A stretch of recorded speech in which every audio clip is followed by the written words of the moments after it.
area. He teaches sociology there, and when I was getting acquainted with Bob, I said, "What is sociology?" Because who knows exactly what it is? And he explained it to me in this way: he has his students at one point tie a ribbon around a clothespin, and 15 or 20 of these students will then put that clothespin into a milk bottle with a ribbon tied around it that they're holding on to. And he tells them, "Take your clothespin out." So they all try to pull it out, and of course it's jammed up at the top of the bottle. Nothing comes out. And he says, "Well, you see, you need rules."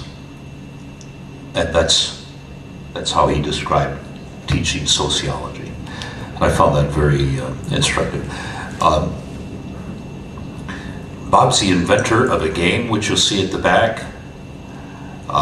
And he is a prolific writer, several books. His books are back there. He's going to talk about one of his creative ideas here. And we're not putting this forward as a project of the AMI, but it's to understand, it's to learn, it's to examine and explore, and we will do that at every conference. We'll have new things and new ideas that we may not have embraced yet, but it's a way of examining them and learning. And so that is what Bob is going to talk about. It's called Money, Democracy. Bob's an advisor to the AMI, and I find him at times when I'll give him a call and tell him something that's going on and what do you think, Bob? He's been very, very helpful. And so please welcome Professor Robert Blain.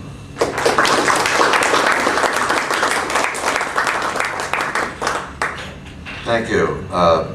Normally I'd have my son Brian with me to handle this technology, but I don't, so I'm going to have to look up there. I can't get it on both places here for some strange reason. So, let's go to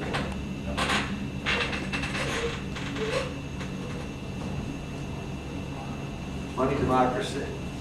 A lot has happened since last year. I started my presentation last year by saying we have to challenge everything, question everything. I'm into paradigm change. I think that's what we're up against. I had the opportunity to go to Libya to participate in the 9th Provisional World Parliament. Glenn Martin is the one who is the Secretary General of that Provisional Parliament. He's with us today, and he's going to be speaking here. And they scheduled a conference on democracy at the same time.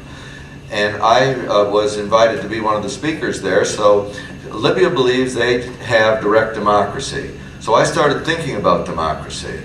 And we know that we have representative democracy. And up until the time I started thinking about this, I thought having citizens vote directly on legislation is direct democracy. But when I started thinking about it, I realized, no, that's not direct democracy either. That's just voting on a proposal. Direct democracy, I think, is represented by what is happening right here. And that is, first of all, we have rules that govern us absolutely. One of those rules is time. We have no choice about time. It's right there. That is our collective rule. But within that rule, once time is defined, then we have the freedom to use it as we will. And that, I think, is direct democracy. Direct democracy is individuals exercising their sovereignty as individuals, but also as members of a collective, members of a group. So we have a combination of both things, represented by our obligation to adhere to the rules of time, and within that framework, our ability to exercise our free choices. That is direct democracy, a reconciliation between the desires of anarchists and those who believe in the community and responsibilities that are collective. I ended up identifying anomalies of our democracy in this piece that I wrote for the Conference on Democracy in Libya. That conference was then postponed because we didn't get our visas in time, so I wrote something else, which advanced my own thinking about the process. Then, because of my presentation here last year, I got invited to Australia to speak. And I was told they're very concerned about the endless growth paradigm that goes with capitalism. And they wanted me to not only talk about monetary reform, but talk also about this capitalism. So I started thinking about anomalies of capitalism. And down there, I suddenly realized money democracy. Money democracy. Democracy is essential to what we've been talking about here in terms of creating money by a democratic government.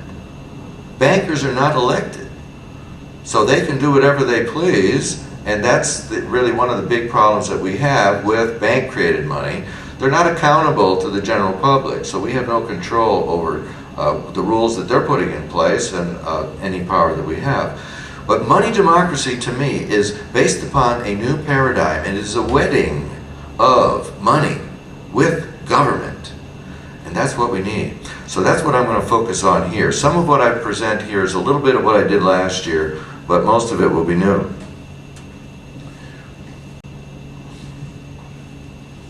The anomalies of capitalism. Anomalies are conditions that cannot be explained by a prevailing paradigm.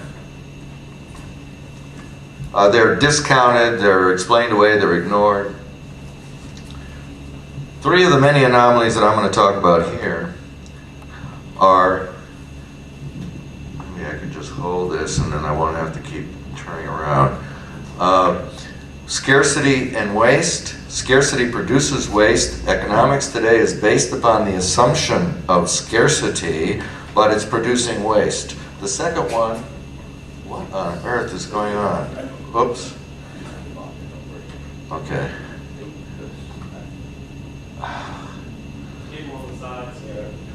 Oh, this cable, there we are. That's what I pulled out. Sorry. The second one is that the market, which Stephen talks about as just keeping it straight, and I think we'll be okay. I don't have to move it now. The market, which we're told is the religion, the God that does everything right, produces disease. And the third one is massive production has produced massive debt. All of these are anomalies. Looking at, it seems like this thing is just running through additional slides before I get a chance to talk about it. What?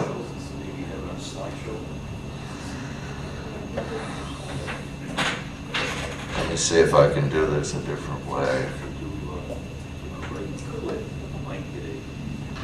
I wish I could see it on there. That's the problem. Places. Hold on, everybody.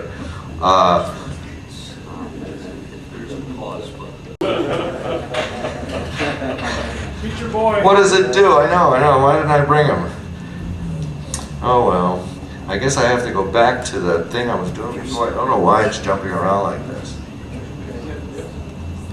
This is the first one. Good. Scarcity.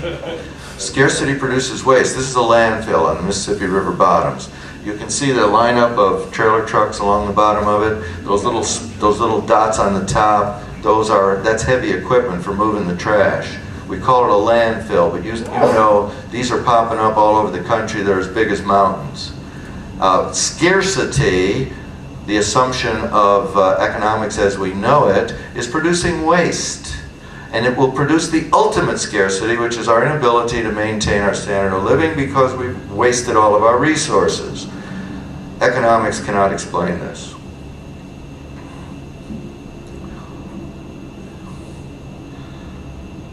The keynote of my presentation is to marry time and money. Time organizes everything in our economy. Everything. You're here because of time. When we enter the labor force because of time. When we exit the labor force because of time. How much we are paid because of time. When you pay your taxes because of time. Everything is organized on the basis of time. With one exception. Money. Money is not regulated. And money is out of control. This is what I am proposing, that we have democratic money. Democracy requires its own kind of money. We do not have democracy, we have plutocracy.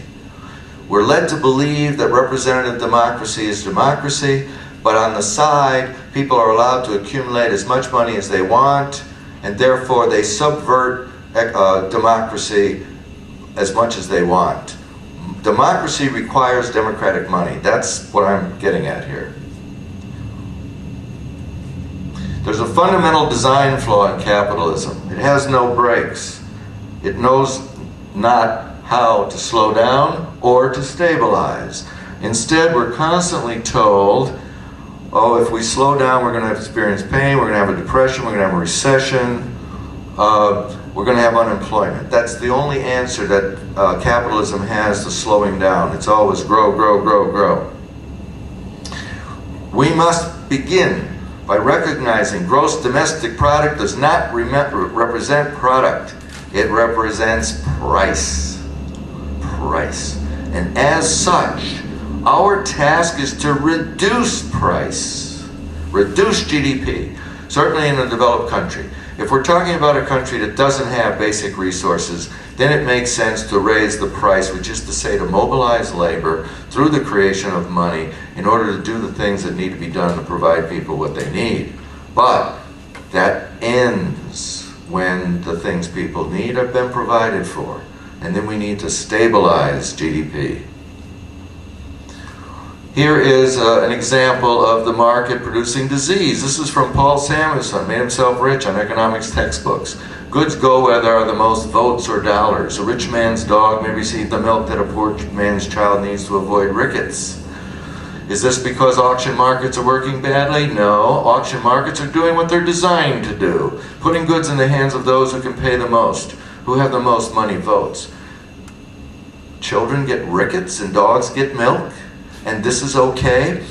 When they talk about the beauties of the market, they discount these kind of events. It's like, when you flip a coin, you're going to sometimes get heads and you're going to sometimes get tails. Well, the economists just want to count the heads. Ignore the tails. Here's a tail, and there's a lot of them. They can't explain these things happening. But I want to point out, they mention votes here. They're using the terminology of democracy in a market context, which offended me at first, but that's a hint of the paradigm that I'm talking about moving toward. Here is total debt. We've already had that mentioned. In the United States, total debt rose from 1916 to 2003 to 45 trillion. This is total debt. Now it looks like it all happened recently, because with an exponential process, the big growth occurs in the later years. However, the growth occurred in earlier years as well.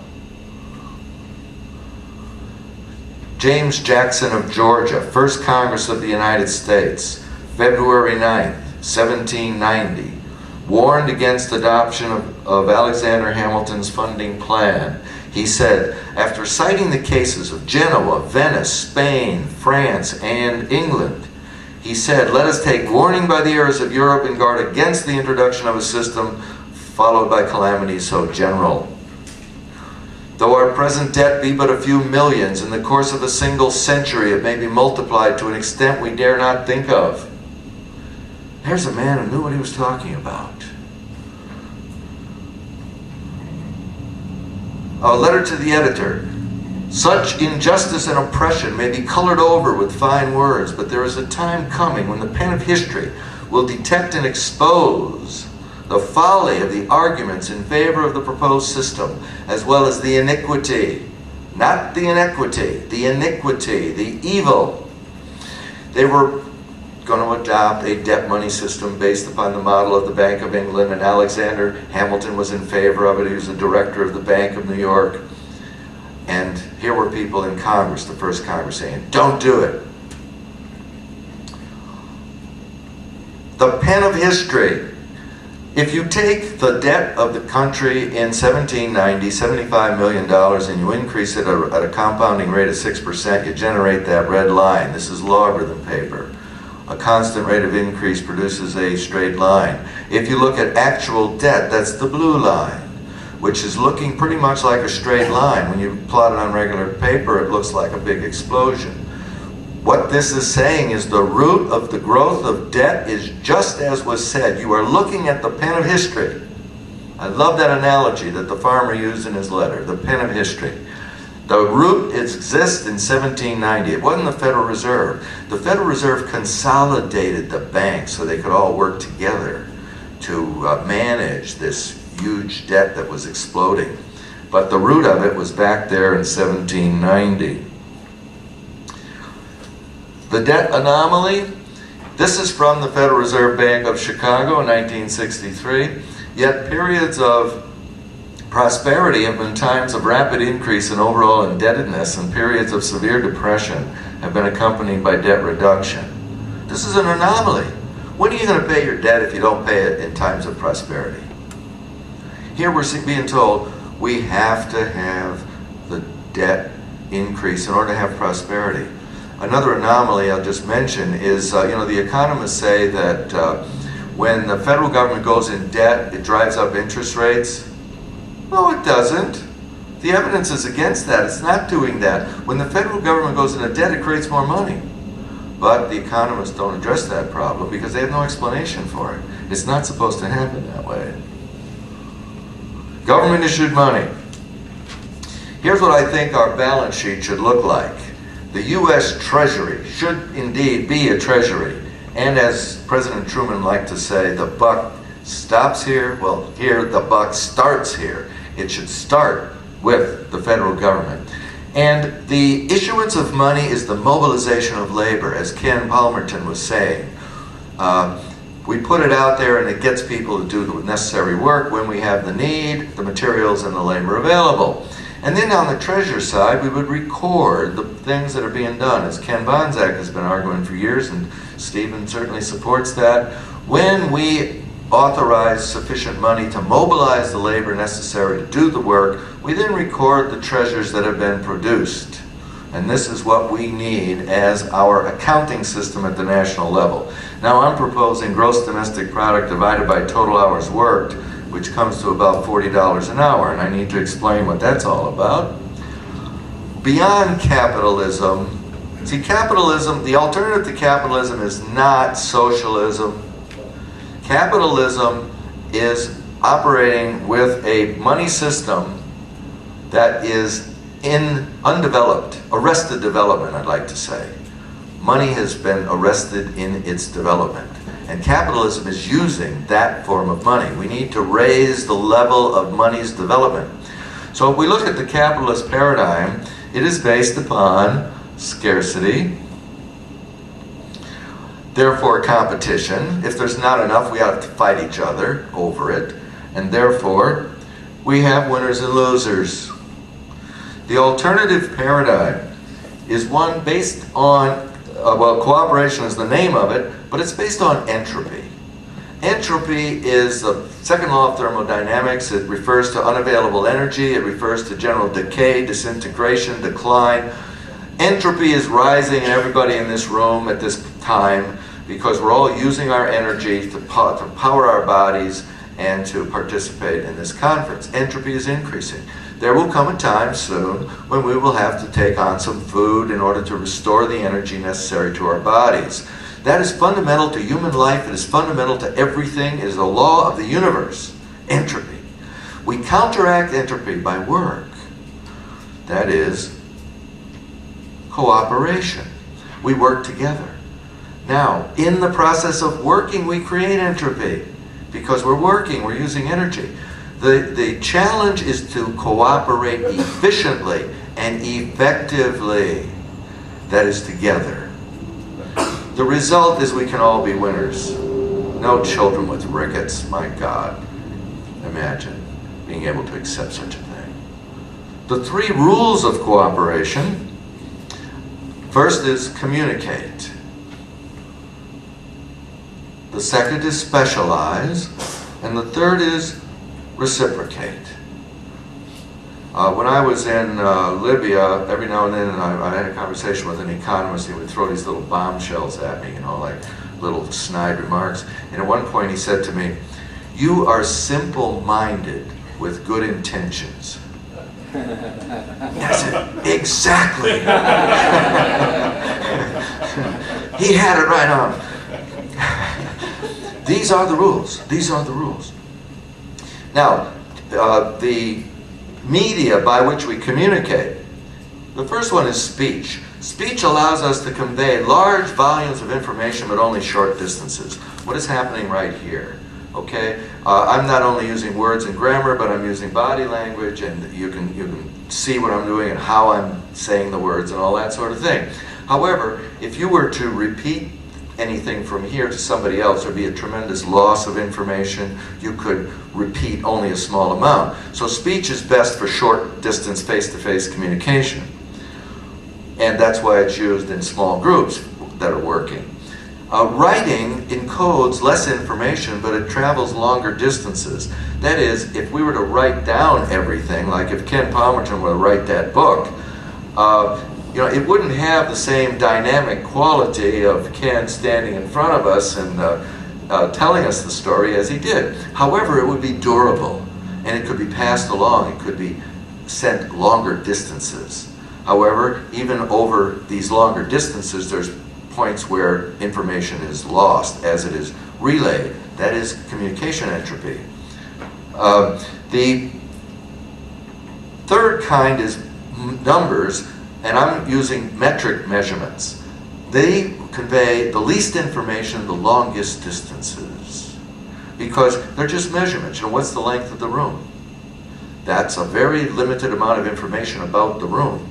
But once it is encoded and written down, and people have an instrument to do the same measurement elsewhere, the information can be conveyed very, very accurately. What about money?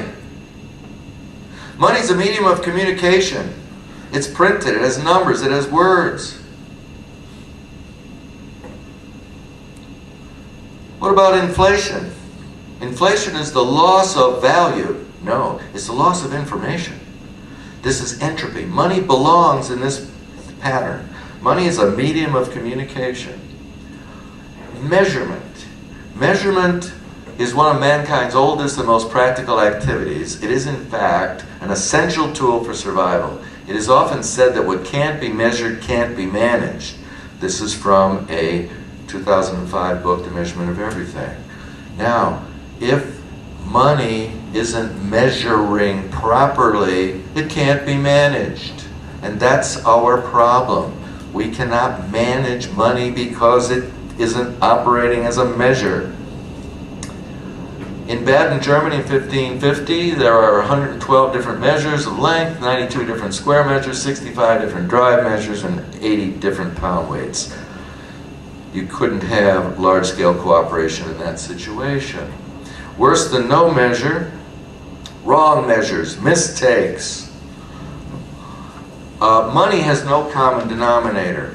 And you see the symbols for the various currencies here.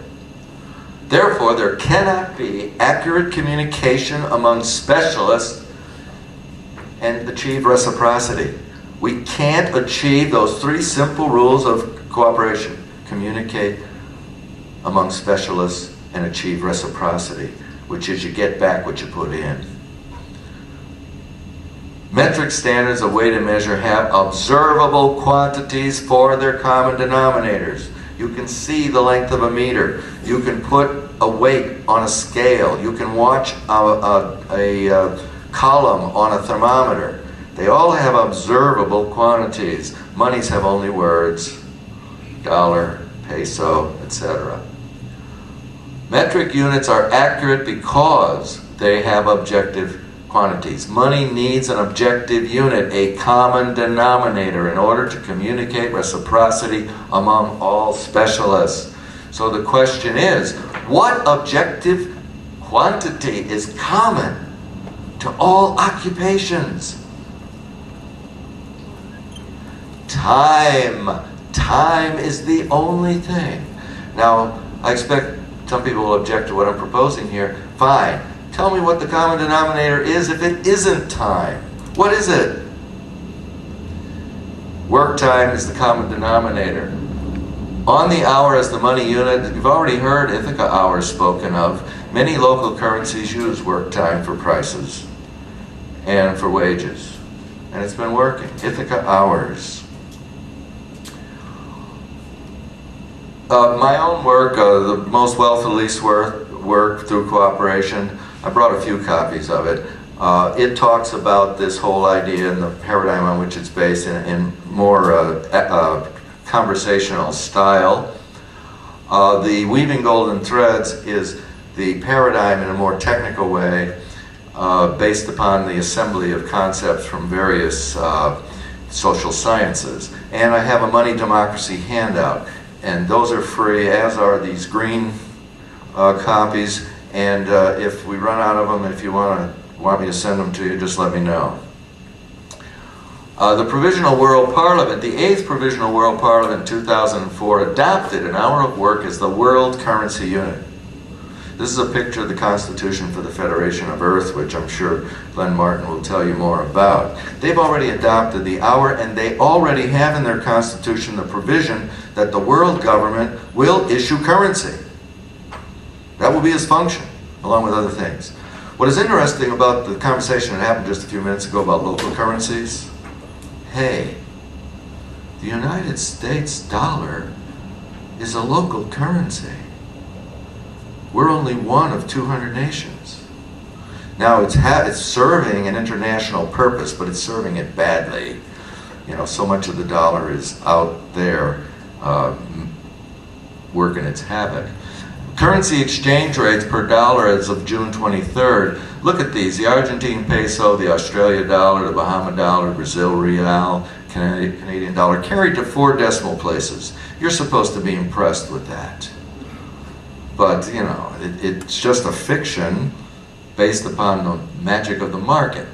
What I propose is that we use gross domestic product divided by the total hours of work that produced it to establish parity exchange rates. For the United States in 2004, that would have been a gross domestic product of 11,734 billion, 11.7 trillion, divided by 139 million people working an average of, or 2,000 hours, just as a convenient assumption. And that comes to $42.13 an hour. In other words, the US dollar would be worth $42 an hour. And all currencies would be established in that same way. Now, is that just my idea, some crazy idea that was proven wrong 150 years ago? If you take what I just said and you do it for all the countries for which the data is available, 93 countries, around 2004, a few of the countries it's a year earlier. Every one of those dots represents a country. The center line represents equal work time. Equal work time is the center of gravity for currency exchange rates. Gravity existed long before human beings knew of its existence. Similarly, the center of gravity for currency exchange rates exists, and you will find this same pattern ever since the International Monetary Fund has been publishing currency exchange rates. There's minor variations in the strength of the relationship, but it's there year after year after year. The correlation, 0.86 out of a possible 1.0. But these are logarithms. This is the correlation of logarithms. One step that I think we need to take right now is convert money prices to their equivalent in work time. And here's an example of it. If we $50 an hour, a convenient number. Think of the cycle cards or something of that sort. $50 an hour, that means